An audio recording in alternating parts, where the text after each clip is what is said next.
Best pay-per-view of the year. This is what people are saying, and I don't know how fair that is to say when there's such low quality WWE pay-per-views. Okay, that's WWE's fault. That's not AEW's fault, but we saw the overrated All Out, and now with Dynamite being on TV, of course we're gonna get more people trying to pump up this show to make it seem like something that it's not. So, what did I think of this show? Most people probably already know what I'm going to say. And I mean, I think it's a fair assessment that the show is overrated. It's not as good as everyone says that it is. There were a lot of things on this show that if you're thinking it's perfect or amazing, more power to you. You enjoy what you want to enjoy. If you really enjoyed this show and you thought that it was something worth getting excited over, I'm not telling you not to. I think that's what a lot of people don't seem to understand. And I've noticed that on a lot of different videos, on a number of different topics here on YouTube. I'm giving an opinion. It is not meant to be taken as this is an opinion that you should have. Now, I think that a lot of the things I mention in my reviews are things that you should think about, you should contemplate. I think that they come from a place of common sense, but then again, it's all opinionated. It's all subjective. So let's take a look at this show, and I'll tell you what I liked, and of course, what I didn't like. We started off with, first of all, I need to ask a question. Where was Tony Schiavone tonight? Like, Tony Schiavone was not on the commentary team, which we did have JR. Excalibur is growing on me, but I have to say that, not having Schiavone there was a real blow. I checked Wrestling Inc. before making this video, didn't see any information on that. So, if anybody knows, let me know in the comments down below. So the first match, we've got Santana and Ortiz defeating the Young Bucks. And, I said this during the Chris Jericho vignette on AEW, which was one of the best parts of the show. The whole Jericho, super emotional vignette. It was great stuff. It was great material, and I praised it in my last Dynamite review. But I said that Ortiz seemed like someone that really didn't belong in the package. Sammy Guevara was doing his part.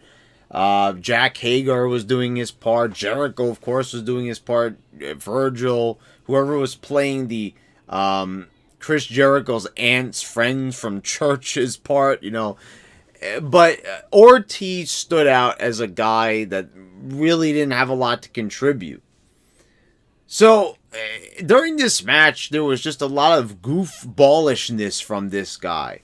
And he sticks his tongue out way too much during these matches. He does, these reactions. He emotes in such an odd way, and he's doing all this crazy stuff. He's biting the ropes. It's just, I don't know, it's like he's trying to do some weird mixture of different wrestlers from the past. Like, I'm getting, Georgie Animal Steel vibes, with biting stuff and crazy faces that just don't seem like they're him. I don't know what it is, but there's something very, unauthentic about this guy. But Santana is better. He comes off more as a hardcore gangster type, and I think he plays the role well. And you can notice this.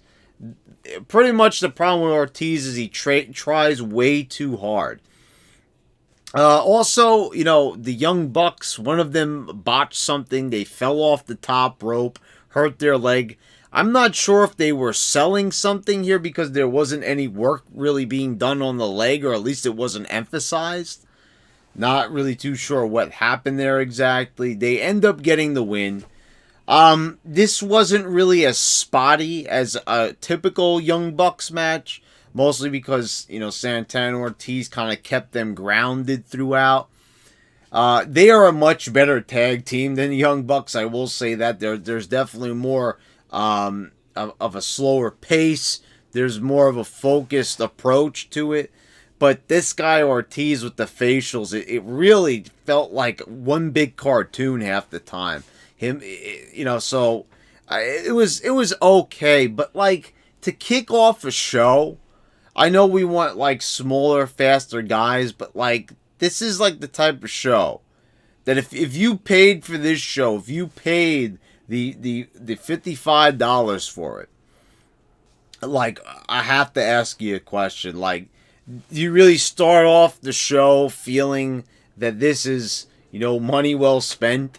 Because I'll tell you that for me, if I paid for it, I would say no. But I didn't pay for it. So we've got the Rock and Roll Express at the end. They run in. You've got Ricky Morton doing a Canadian Destroyer, and then he dives out of the ring and does a suicide dive. And I'm like, not only did these guys week after week try to kill themselves, for spots that no one is going to remember several hours later, because every single match has so many spots. But now we've got the older guys doing this. Now I know Ricky Morton would take to the skies on occasion. He was known for his high flying antics, but not really suicide dives. I mean, do we really have to have, like, can you imagine if something went wrong here? This guy's age we're talking about here. We're talking about guys in their 60s. We saw what happened with Jerry the King Lawler. We saw even Sting, Ric Flair. All these guys with health problems. Do we really need to have, Ricky Morton with the broken neck? Is that really worth it? I mean, like, honestly, it's getting enough already, with like power bombing these guys, beating them down and everything. And then not only, it's not even a beatdown, he's flying out of the ring. Like, I get it. They wanted to have a feel good moment, so Santana and Ortiz could pick up a win, but they could still have, the faces get their moment in the sun. But I mean, I'm not a big fan of this style at all. You could tell from all these reviews of every single thing being like all high flying. Everyone has to take a chance. And, we see how much that pays off. You've got like Xavier Woods, he won't even be in WWE. He's not even going to be able to compete until next summer. That's like amazing. We saw like Tommaso Ciampa, all these guys with big injuries and everything. These are guys that the Smarks like, by the way. So you really want to see, your favorite guys have years shaven off their careers. And now they've got the Rock and Roll Express doing it. What is the point of them even doing it? Are they going to compete? And what also is really sad, it shows that almost anyone can do a suicide dive. Like, even an old guy could do it, is what they're showing. At least let there be some allure. Not only does everyone do these moves on the roster, not only does everyone do a suicida con hilo and all this stuff, and a tope con hilo and a tope suicida and all this stuff. Everyone is doing these moves, and now you're having the Rock and Roll Express do it as well. Let's move on. We've got Adam Page defeating Pac. This was a better match than what we saw, from him and Trent, Pac and Trent from Dynamite, because there wasn't so many kickouts, and at least, Page is someone who's held in higher regard. This is not just a tag team wrestler. And it looks like now they're swaying a bit more towards Page. So now we had Pac losing with a pinfall victory. So now they're straying away from Pac. so you see how this works? Like how they're so confused here? They make this match. They don't know what to do. They know that like they probably should do something with Pac, because they're even saying it in the commentary. JR is saying that the guy is kind of wandering, trying to find his way, because they did nothing with him, since they went on TNT with Dynamite, since the All Out pay-per-view where he lost. But they also want to have Pac, have this character of being undefeated, but they can't stay committed to it. He gets pinned in a tag match. They try to hide that. It goes to a time limit draw, his match with Moxley. He should really be having a match with Moxley because they left that match, open to a rematch.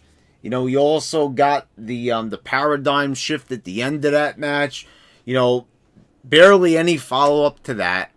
But, of course, they've got to have Moxley and Omega, so they had to have something with Pac to do. So they had to throw him in a match with Hangman Page, like a total random.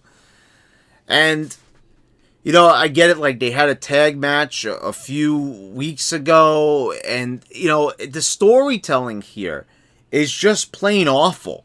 Everything is all over the place. Guys are in different matches. They're, like, having to come up with excuses for them to be in matches so they could put them on the card.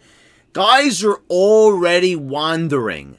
And they're already, they want to have this storyline of Pac not losing for a whole year. They couldn't even stay consistent with that for a month. They couldn't even stay, it's one thing with WWE because we're talking about a company that has been operating for half a century, over half a century if you count the WWF, right? So it's like, What are we doing here? What are we doing here?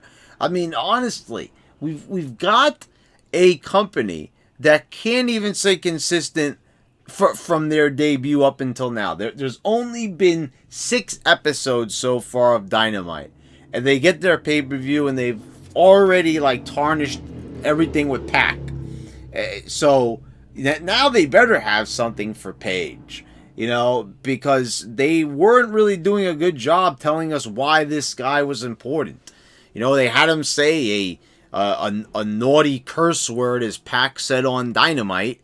And that's supposed to tell us that we're supposed to care about Paige because, he thinks he's a cowboy. But, we're not even really getting any insight to Paige. He's a cowboy. Why? Because he tells us so.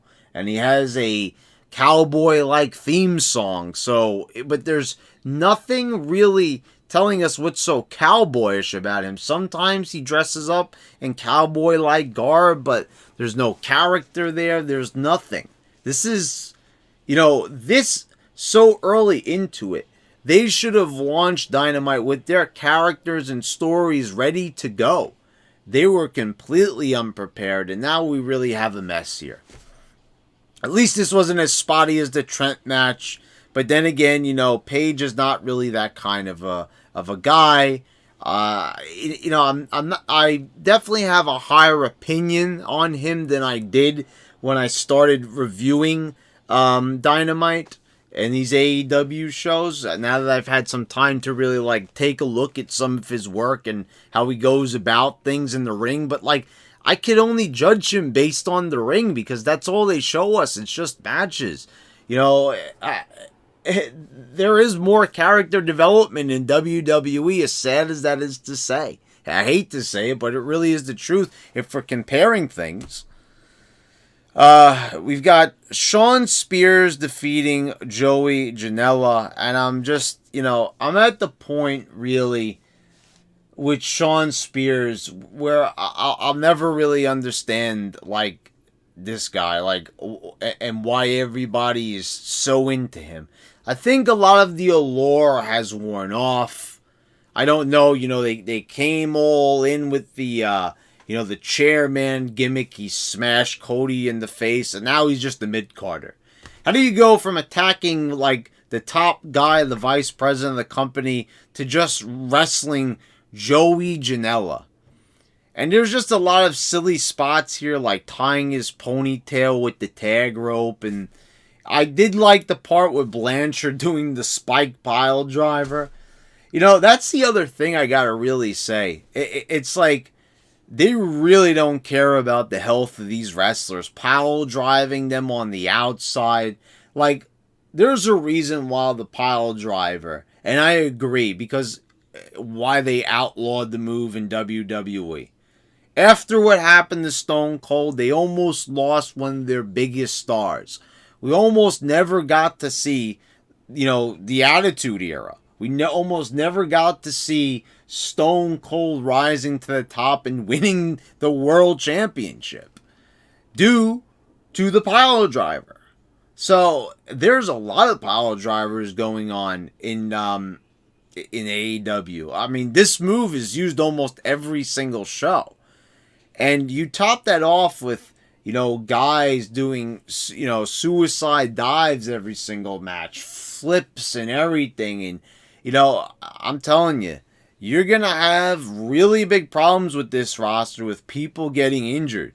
You better have a lot of other indie guys in the reserves, but, you've got a lot of top stars doing a lot of dangerous moves and stuff. Something could have went wrong right there on the outside, and you might be saying, well, Brad, you're just a pessimist. You're just, you're basically trying to talk these things into existence. No, I'm a realist because I've watched quite a few people get hurt with less dangerous moves even. Thinking back to Sasha Banks ending Paige's career, Seth Rollins ending Sting's career. And it's always, no one wants to admit it, but always the responsibility of another wrestler, basically. Or, how about Daniel Bryan doing the suicide dives? One of my favorites, but, foolish suicide dives. Kept doing that spot where he bashed the back of his head into the barricade at ringside every time he did one of those tope suicidas, the suicide dive move. So you've got all of this evidence.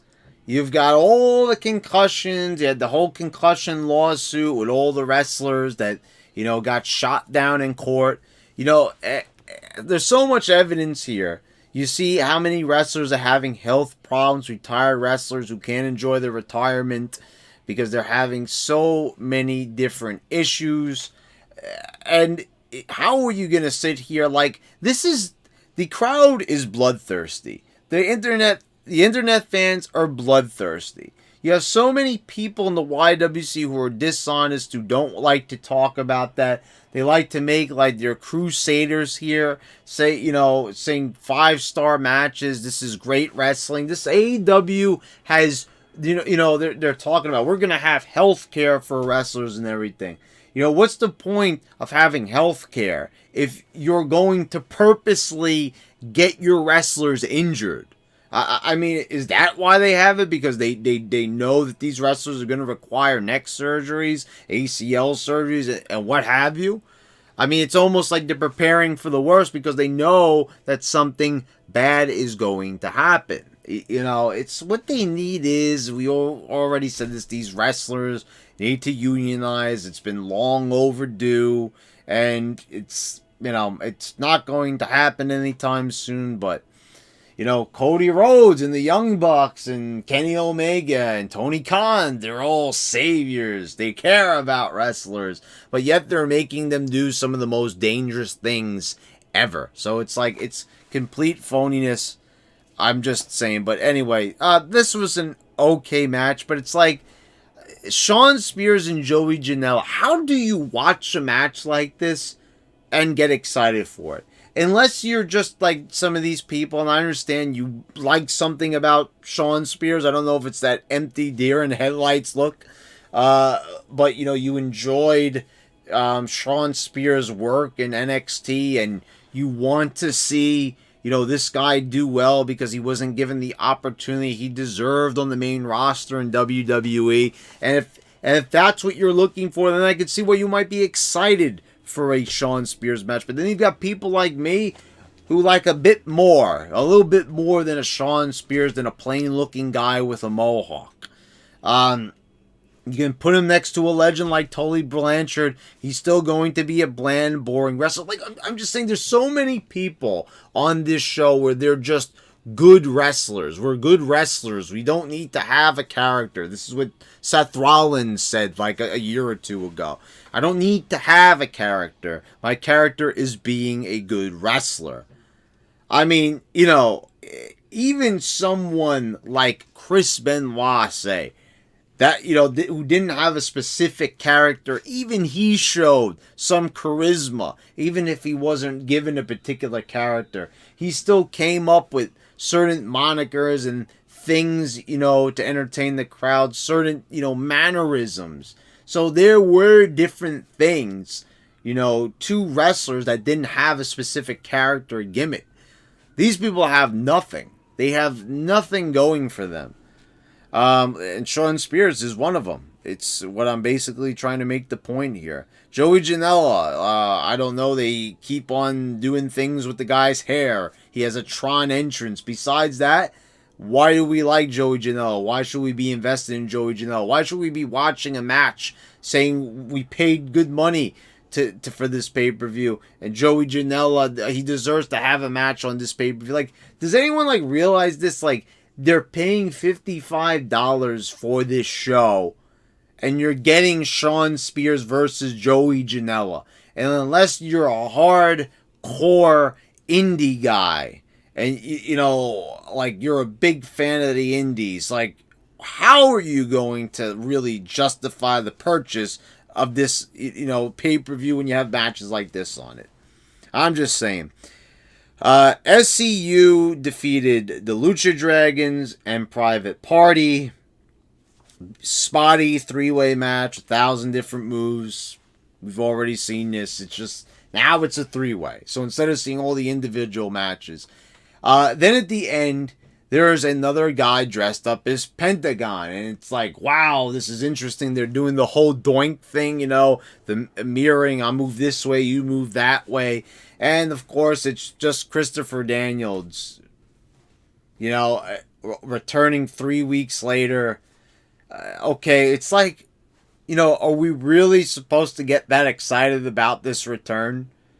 You know what I'm saying? If you just tuned in to AEW and, you're told, I keep saying this, you're just going to assume, oh, well, everyone knows Christopher Daniels. He was in TNA. He was in Ring of Honor. He's been on the indies for decades. Everyone knows Christopher Daniels. Well, how about the people who don't? How about the people who are tuning into TNT and are seeing Christopher Daniels for the very first time? Why should we get excited for Christopher Daniels? Who is Christopher Daniels? Are we going to use this argument? Well, he's a good wrestler. I mean, this is enough for people? I mean, I just don't know. AEW is going to set itself apart from WWE that caters to the smarks by catering to the smarks? I don't understand the mentality there. What's the philosophy? What's the business model that makes them... You know what I'm saying? I don't get what people are saying. It's just that the smarks are not getting what they want out of WWE. It's a lot of content with a lot of nonsense. I don't know really what they're going for. But Daniels makes his big return. Then we get Rio defeating Sakura. And this is, once again, it's 1,000 different stomps from Ryu. From Riho, you've okay, this girl has no upper body strength, so she can't do any slams or anything like that. So it's all we've seen from Riho so far is knee strikes, drop kicks, little martial arts kicks, and stomps. It's everything is with legs in this, stomping around in her knee-high socks. It's holy cannoli. I don't see I said it time and time again. I will take the WWE Women's Division on both Raw and SmackDown over this nonsense any day of the week. And I'm also watching Sakura. I cannot believe that this is a Japanese legend. It's quite obvious that she's not in shape. She's very wide, but she's a small girl, so she's overweight. She looks like a mom. She looks like an older woman. I get it. She's a legend. She's been wrestling for... But why does all her stuff look so amateurish? She kicks out of a move from Rio, and then she bridges up, but she bridges up after the kick out. Isn't it supposed it's she tried to do something fancy that the younger wrestlers do but couldn't do it. It's like, if you can't do it, it's like Shawn Michaels. He was able to do kip-ups when he was like in his 40s. But he was able to do the move, so it was fine, but if he couldn't do it, he should have just not done it. And this is the thing. She's like, they're trying to like wheel this old legend out, and it's not like this is like one match they're giving her. Like, it's quite obvious they had her in a few different tag matches leading up to this. So they're like confident in her abilities. It's like, are you watching her performance out there? Are you watching the show, guys? Like, what is Tony Khan doing? He's like sitting on his hands. I don't get it. He's got his thumb up his butt or something. Because it's like they don't even watch this show and they don't even see they ignore the ratings. They make excuses, DVR, stuff like that. Like, when are we honestly going to watch the show and analyze it and realize that it's bad? Like, that it doesn't look good? And they're going to go ahead and put it on the pay-per-view anyway. Because they know there's a bunch of knuckleheads out there that are going to say, gee, it's great.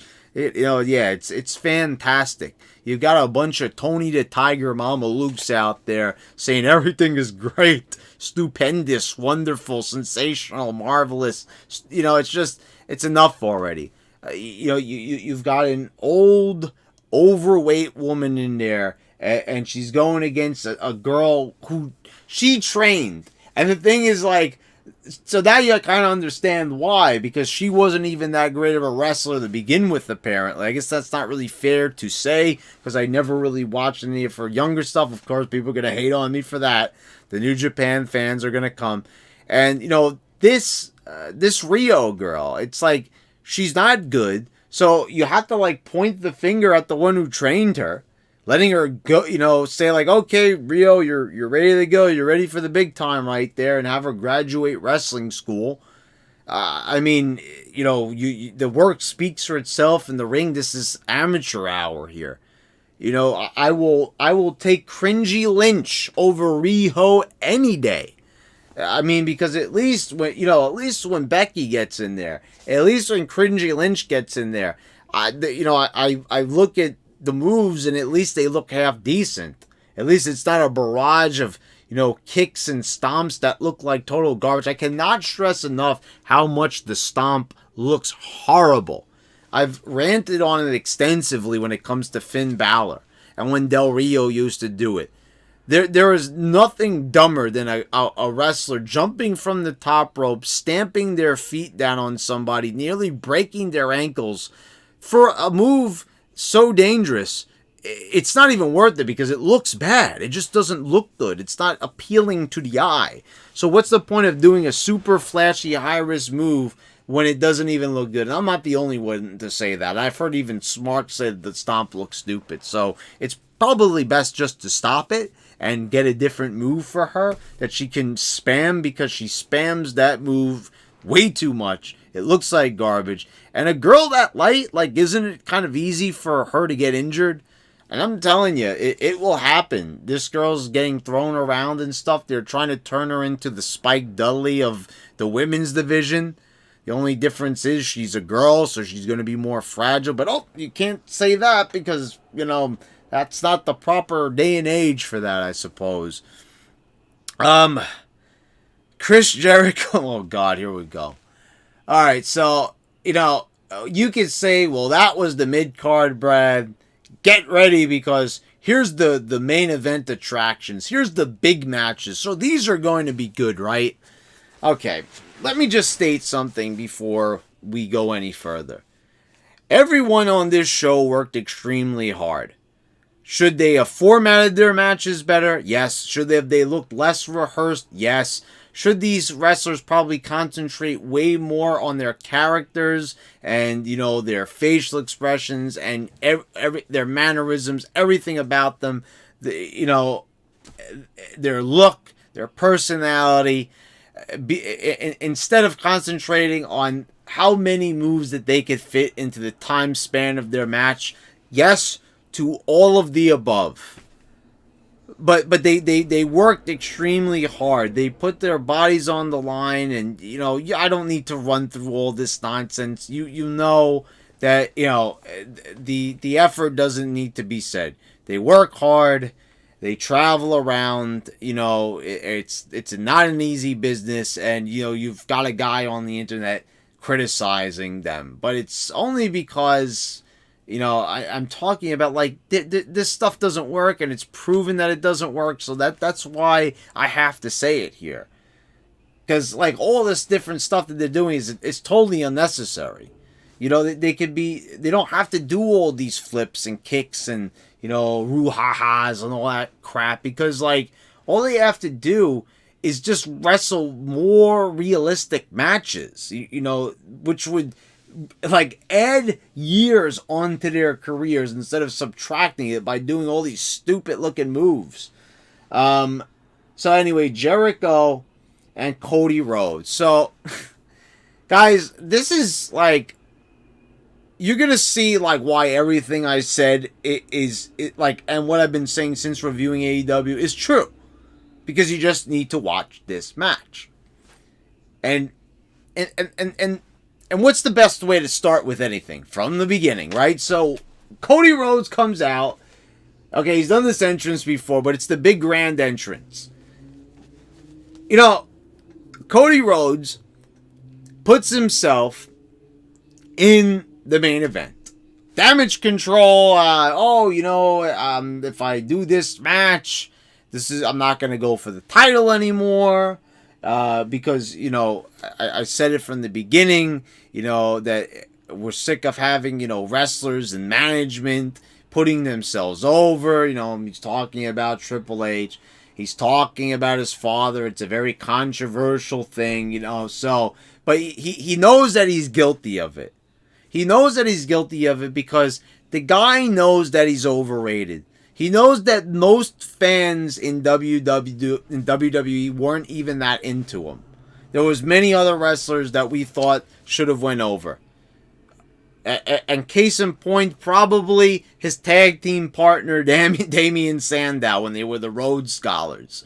We always thought that Damian Sandow was the more talented member of the team. And, so there you can count so many different wrestlers that deserved better than what they were getting. Way more than Cody Rhodes. Way more than him.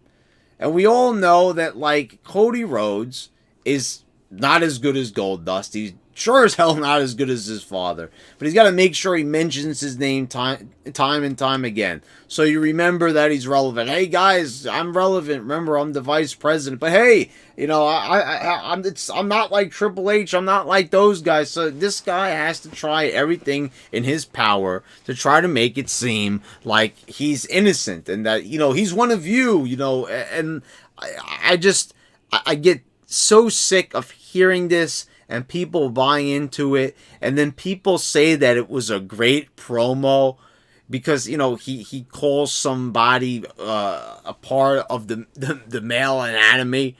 Oh wow, he said a curse word. Oh my goodness, like it's the same thing. People popping for Adam Page cursing. Wow, there's swears in promos. Never mind that the promos are not even that good.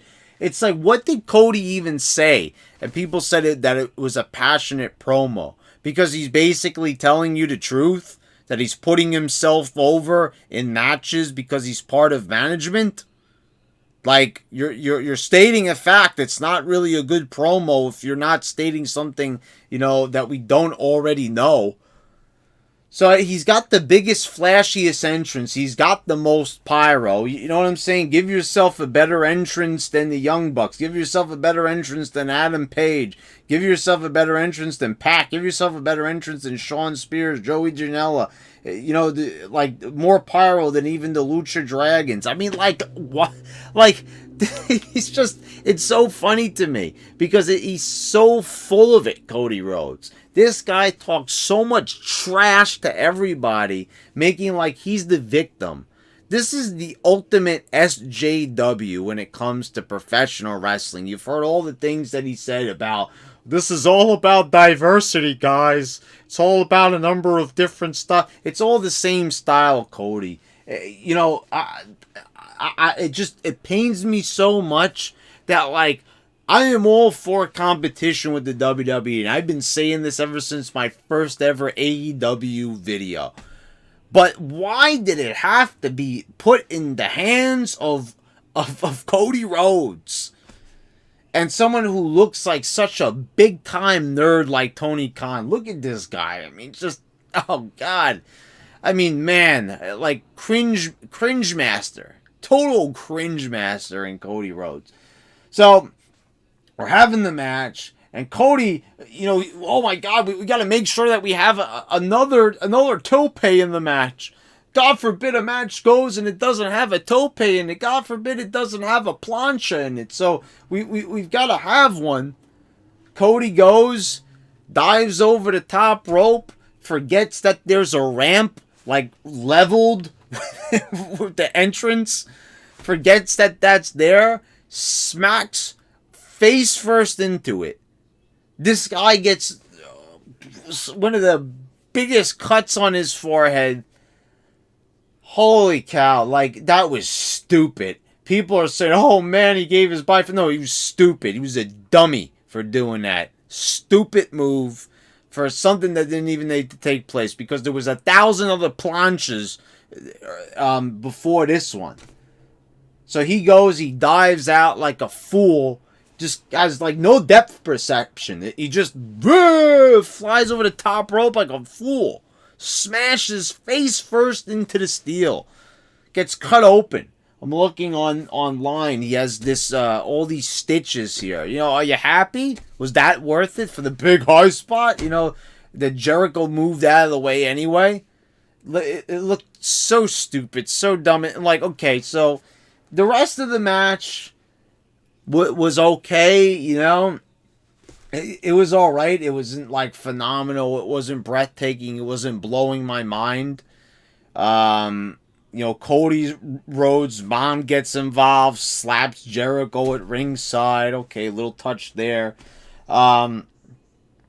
So the thing is here, we've got the finish, and we've got a Survivor Series 1994 finish here, but it's a little bit different. He's in the walls of Jericho, and MJF throws in the towel. And, for some reason, Cody is like, I guess confused, but he's okay with it. Then MJF gives him the low blow. So, you've got this old, like, finish that confused a lot of people back in the day with throwing in the towel. There was better storytelling with Survivor Series 1994, where the dishonest Owen Hart, convinced Bret's mom to throw in the towel, even though Stu was telling her not to do it, but she still threw in the towel anyway. It was a finish that a lot of people, argued about, because it was like the Bulldog, who was supposed to be responsible for throwing in the towel, was knocked out. So people were wondering, does it count or not? And, because towel controversy. Don't forget to bring a towel. I mean, it's just like a stupid idea. And I know it's like a boxing thing. You throw in the towel and all that. But... this is what we had. There was going to be 3 judges, and, people were saying on the internet and the YWC and the internet wrestling community, oh, it's going to go to a decision. It's going to go to a 60-minute time limit, and it didn't. So there was no need even to promote the judges, but people said because that was probably what they were planning to do, but swerve, they decided, you know what, let's not have it go to a decision with the judges. Let's do this instead. So they do that. You immediately know that something is up with MJF. MJF low blows Cody Rhodes. He turns on Cody Rhodes. They say that he's done a heel turn now. How can he do a heel turn when he's already a heel? Once again, I have to say, guys, go follow Bearing the Smarks on Instagram. a new friend of mine that helped promote me on Instagram to some people, earning me some followers, which I greatly appreciate. And I hope that he's watching this tonight. So anyway, he said the same thing. How can the guy turn heel when he's already heel? Because he was helping out Cody, and this was very confusing. He went from dissing the crowd to being a member of the Elite with Cody and Adam Page, and hanging out with Diamond Dallas Page, and we're like, what happened? Where was the face turn? Just all of a sudden he just converted to being a good guy because he's Cody's friend, because he's Cody's pet project, and here we go again. Pet projects, just like Triple H, right, had a pet project. People were pet projects, like Finn Balor was Triple H's project. I'm so sick and tired of people having little buddies. Hey, little buddy, I'm going to help you make it. Come on. First of all, what I see with MJF, this is, and I said it, I'm not seeing big time star from him.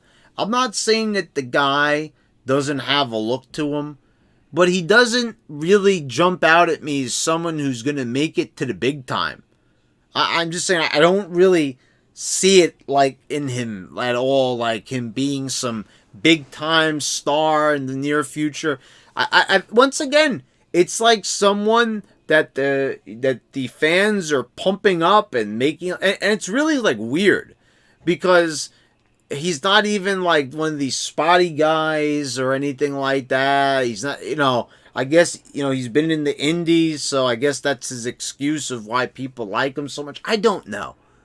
But it was really confusing to me that we've got a turn, and he was never a face to begin with. And if there was, it only lasted 2 weeks, so it's not really a big swerve or anything like that. You know what that is? It's called bad storytelling, bad writing, and very, very poor attention to detail. That's what that is, and nothing more. You can try to sell it because you love AEW, you like AEW, and that's fine. I understand if you could excuse a detail like that because you like the show, you like the match, you like Cody, you like MJF, you like this, you like that, you like it all. I get it.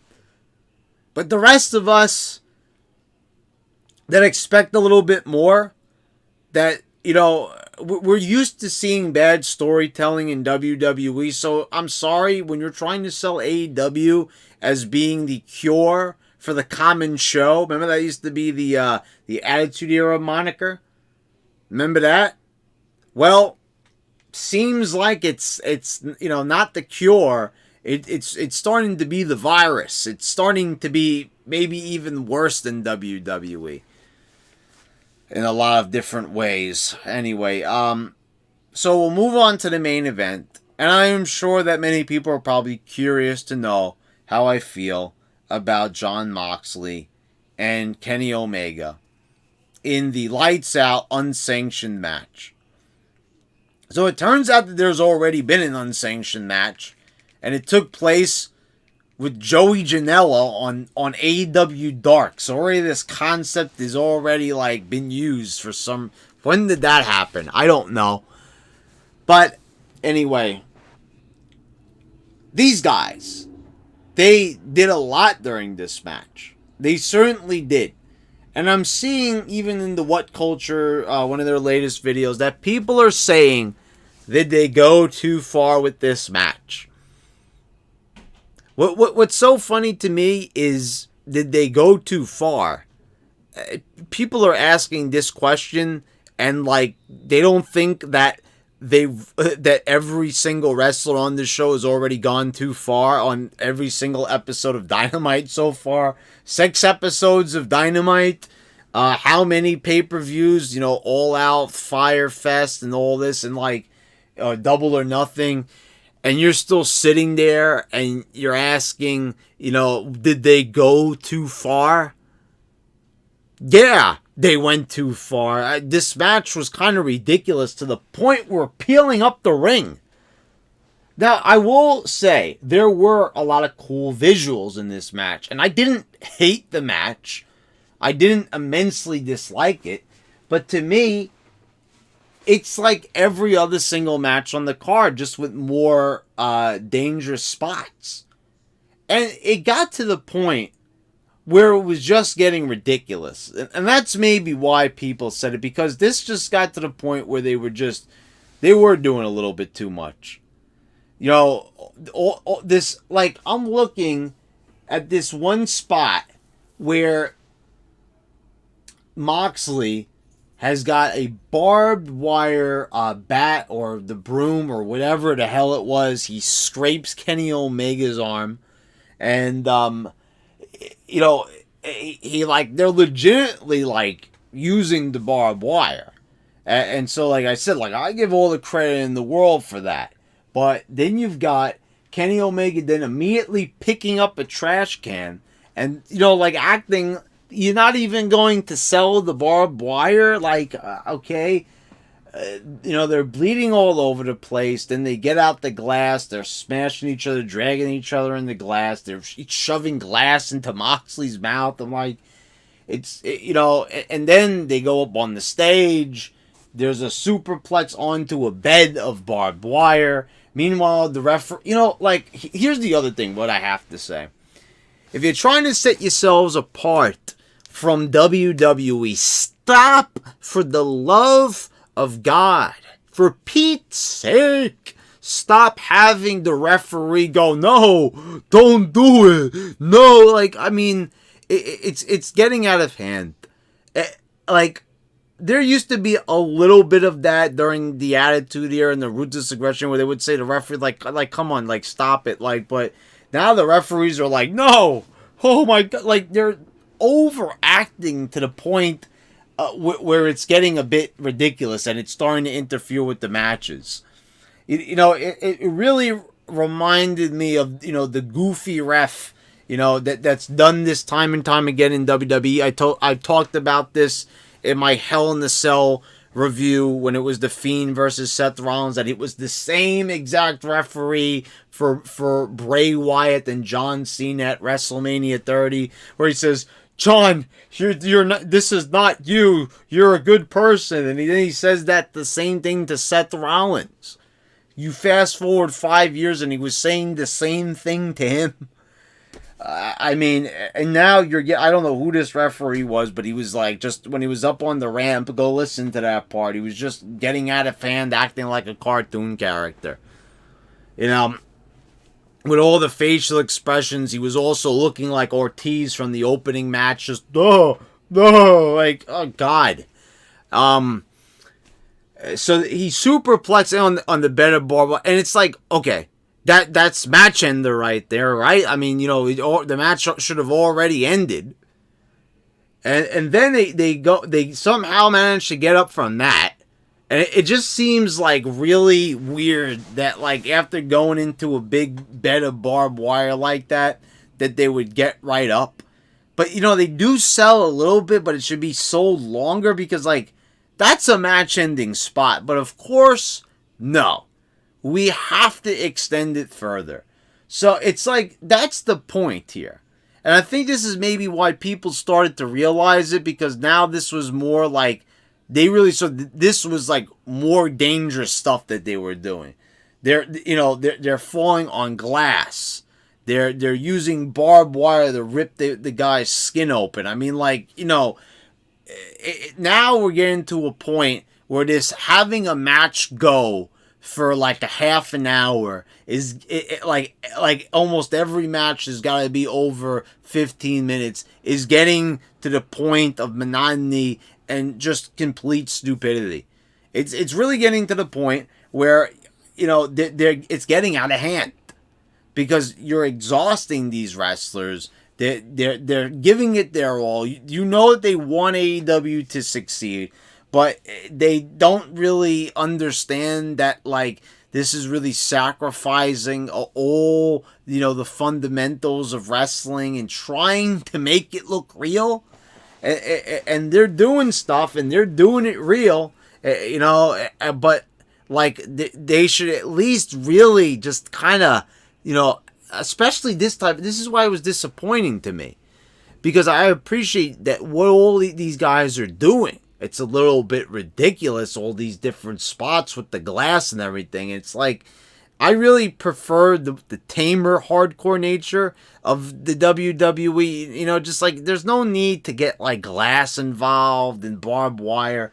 Like, I think back to the WWE's hardcore division and some of those great matches with, Hardcore Holly and Al Snow and like Road Dogg and all that.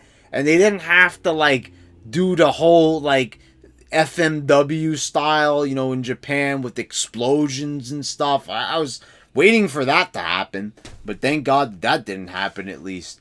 But they get up right from the barbed wire, not right away, but then you've got Kenny Omega. He hits the V trigger and it smashes his knee right into Moxley, drives him through the glass opening, or the thing that was covered in the glass, that tube. He smacks his head as he's going through. I'm like, oh, Jesus, man. Like, come on. I mean, like, honestly, like, is it not enough that, all the stuff that they've done previously? And they're going... So, like, then they go back to the ring. Finishers are hit a few times. Then Moxley starts peeling up the ring, which I said was a really cool visual. You don't get to see that. You saw the wood underneath it. You really got to see that, like, wow, there's only a little bit of foam underneath the ring. The canvas is really not a lot at all. So it was kind of nice that they did show that. And I'm surprised that they waited so long with WWE to, that they never really showed that part. So it did come off as unique. But then they're doing all these moves, and like there was one particular girl that was like losing her mind, like she was emoting, like she was like, oh, like like she was like really getting crazy, like in the crowd. It was funny. I guess it helped the match, But you had Kenny Omega diving during the match, and I don't know what he hit. He hit like a 450 splash, blast his face right into the right into the wood. There's a few more moves. He then I thought that was going to be the finish right there. Kenny Omega then hits the paradigm shift, the DDT right into the wood. Of course, Moxley still manages to kick out. And you know what's funny about this? They're not even selling that they're like out of breath or that they're spent. Like, Omega is still climbing to the top rope and doing these big spectacular flip moves. Even when they've gone through barbed wire, smashed through glass, been dragged through glass, had glass shoved in their mouths, had their back, the skin on their back ripped off. There's still... This is what I'm saying. This is why I couldn't really say that this was a good match. Because it's totally unbelievable. Like... And it was really funny. I'm sorry, I forgot who commented this. They were saying, like, stop using the word unbelievable when you describe matches, because you're making it sound like unbelievable like it's good. You should just say that it's, like, non-believable. That's, not really a real word, I don't think, but I kind of understand what that perspective there, because it is. It's like something that just can't be believed. And it's not good based on that, because I never want to feel like I'm watching a cartoon show when I'm watching guys beating the ever-living daylights out of each other.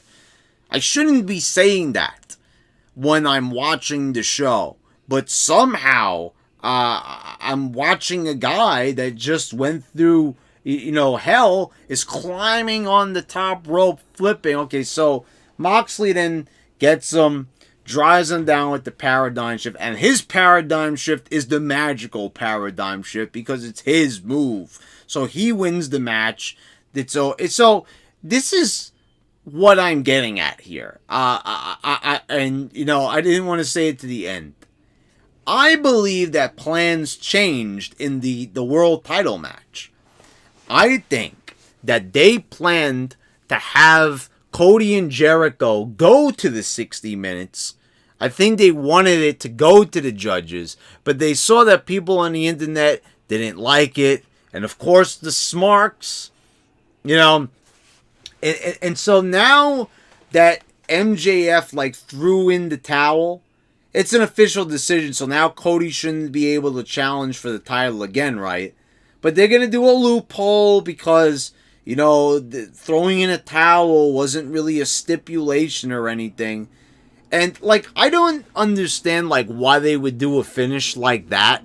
I just had to go back to that, because why would they do a finish like that for Cody? I know it's not really the same thing, but why would they do a finish like that with the Cody match if they knew how much people were pissed off for the Hell in the Cell finish?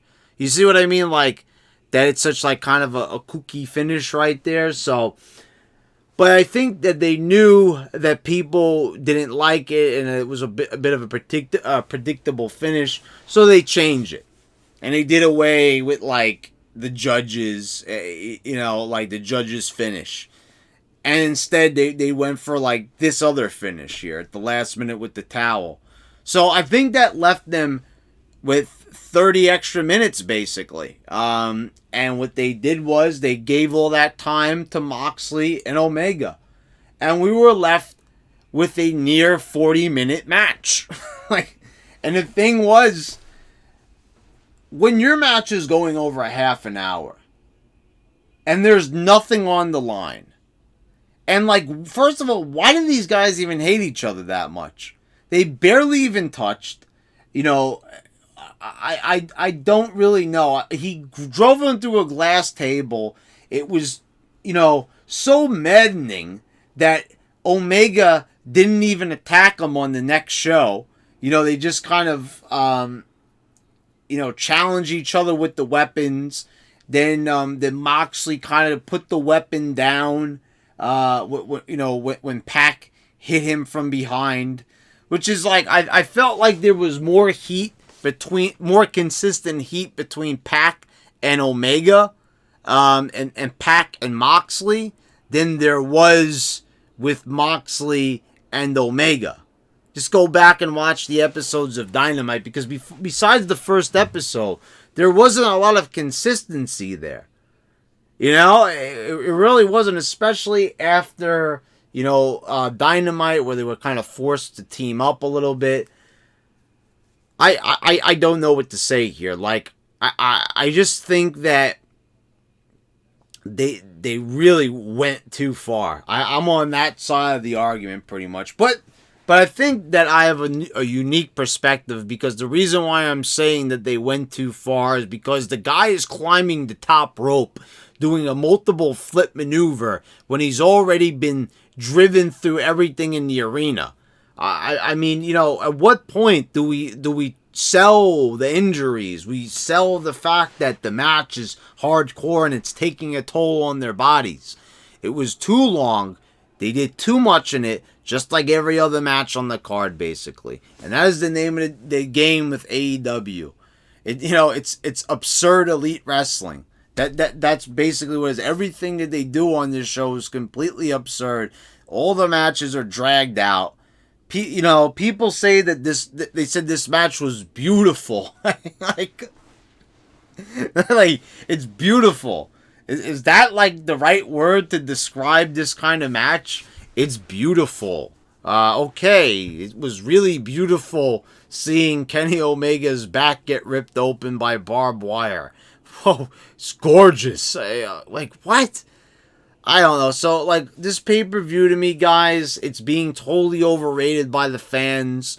It was like, you know, this company just doesn't care about the wrestlers. They make them go out there, you know, with this hope that they're going to be something someday. The ratings are in the garbage. I don't know what the buy rates are going to be. I don't know. Quite frankly, I don't even really care, to tell you the truth. I'm interested to know, but, you know, they're not changing the world. They're not setting the world on fire. They want you to believe that this company is, like, so big and so huge, and, like, they're changing the world. And the truth is, They're not pulling in very good numbers. They have places that in the arena that are tarped off. Go check it out online. So it's a false narrative. You're being told that this is a war. AEW is coming for WWE. I'll tell you something. That if this was such a hot company and everything, I think Randy Orton would have probably signed with them, and a bunch of other guys would already be signed with AEW if it wasn't, for the fact that it's a lie. I don't think AEW is as big as they say it's going to be. They're telling the talent, if you work hard, the company is going to grow, and we're going to, outgrow WWE. But you know that's not the truth. People want that to be the truth, but that is not the truth. So there you go, guys. I know that there's going to be a lot of people disagreeing. There's going to be a lot of people disliking. That just comes with the territory of having this sort of review on YouTube. But guys, let me know what you think down in the comments. I'd be very interested to know.